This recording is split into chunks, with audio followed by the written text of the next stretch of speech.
A street on the coast of the Isle of Wight starts with number 5.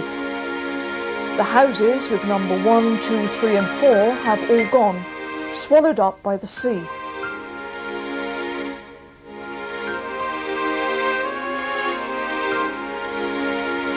Each winter, the island loses more land. Why?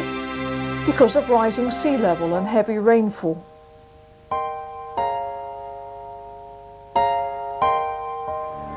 The areas like we're standing here, that we've been used to erosion rates of maybe 350 metres of coast lost over 100 years, the next 100 years could see much more than 350 metres of coast lost. And as you'll perhaps see when you go along further, it's a relatively unpopulated area for that to happen. But for those people who have houses here that it affects, it will affect them greatly.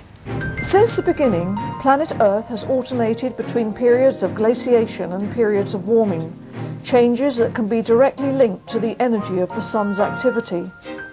Today, climatologists agree that the world's climate is going to change over the coming years, with varying consequences depending on the latitude.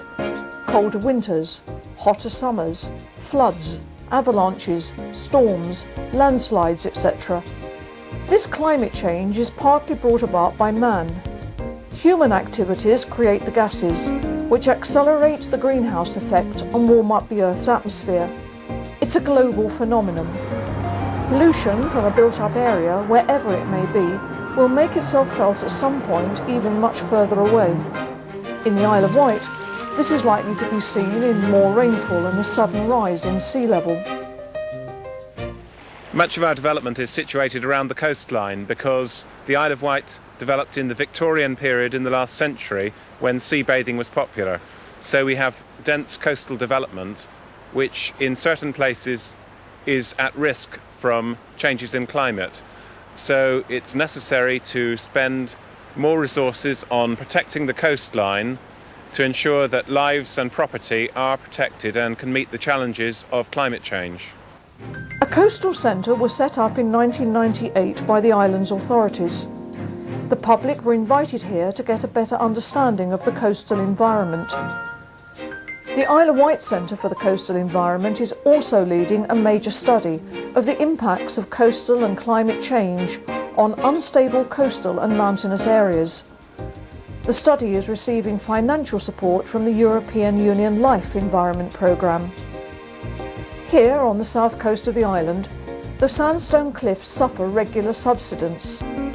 So, to be able to better predict the behaviour of the terrain because of climate changes, we can look into the past to understand what happened during previous periods of warming. Archaeologists are making use of the landslips to analyse the structure of the soil.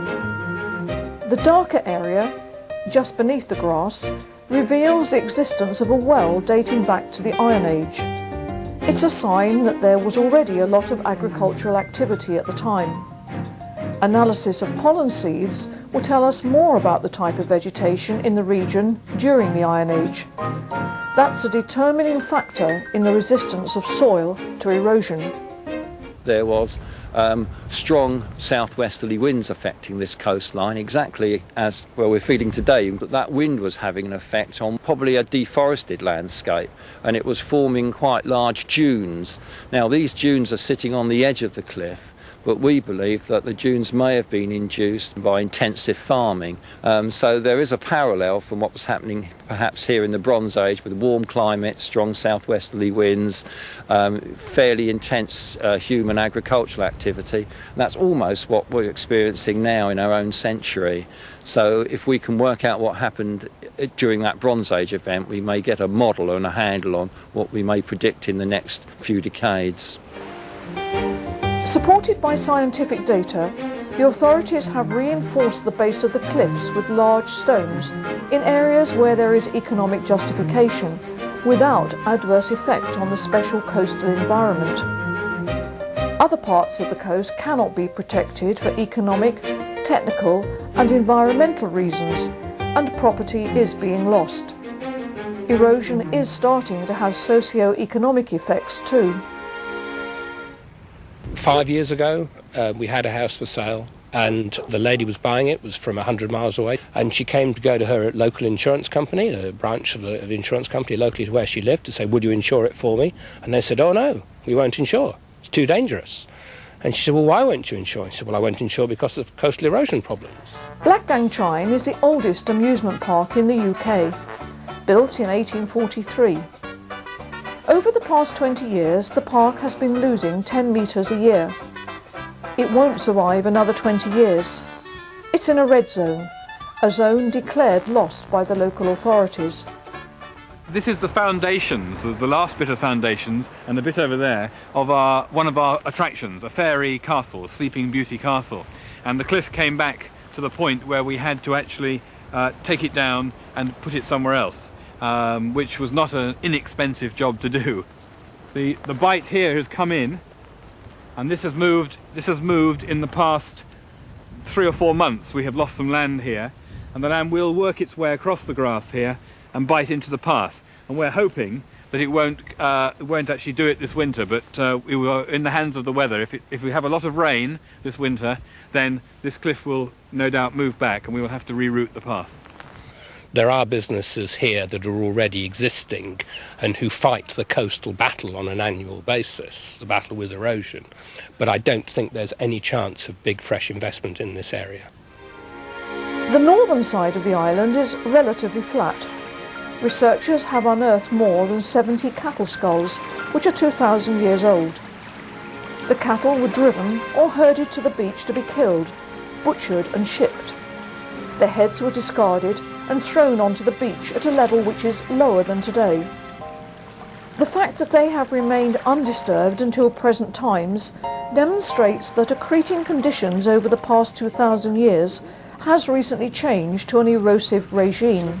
Because these skulls were lost or deposited in the 2nd century, they've remained on a beach which must have been virtually stable throughout much of the last 2,000 years because they've never been disturbed in any way. And now suddenly we have what appears to be a very, very marked change in the coastal processes here, and all this archaeological material, including the Roman material and other both prehistoric and later material, is all being uncovered and quite rapidly destroyed. So it's to local people here, it's a very clear demonstration that the beach is changing, and in fact the beach is being lost. The valley of the Western Yar has been progressively drowned by the sea, and it has now become a fine natural harbour. This is the town of Yarmouth, which has grown from the prosperity offered by the harbour. We can see historic buildings and frontages facing the sea, but the character of the shoreline, and with its ancient stone defences, is now threatened by sea level rise. Newtown is another drowned valley on the island's northern shore. It is also an internationally designated wildlife habitat. It's naturally defended by sand and shingle spits. Below the water level there are submerged wooden trackways of the New Stone Age and submerged land surfaces which tell of a stable environment in the past. All this is now drastically changing as the shingle spits are failing to keep storm waves from the soft interior of the harbour. We can slow down global warming, but only with a considerable reduction in the release of greenhouse gases. The European Union is working out a global strategy to achieve that, a policy that integrates all aspects of the problem: industry, transport, agriculture, energy and development cooperation. The Kyoto Protocol commits us to a substantial reduction in greenhouse gas emissions by 2008, but we have a long way to go to achieve that. In Europe, as elsewhere, greenhouse emissions are on an upward trend. As well as being a political strategy, what we need is to bring about a drastic change in our habits. We now know that every hesitation, every act of negligence today will be measured in some parts of the Isle of Wight disappearing into the sea, or in some other way elsewhere in the world.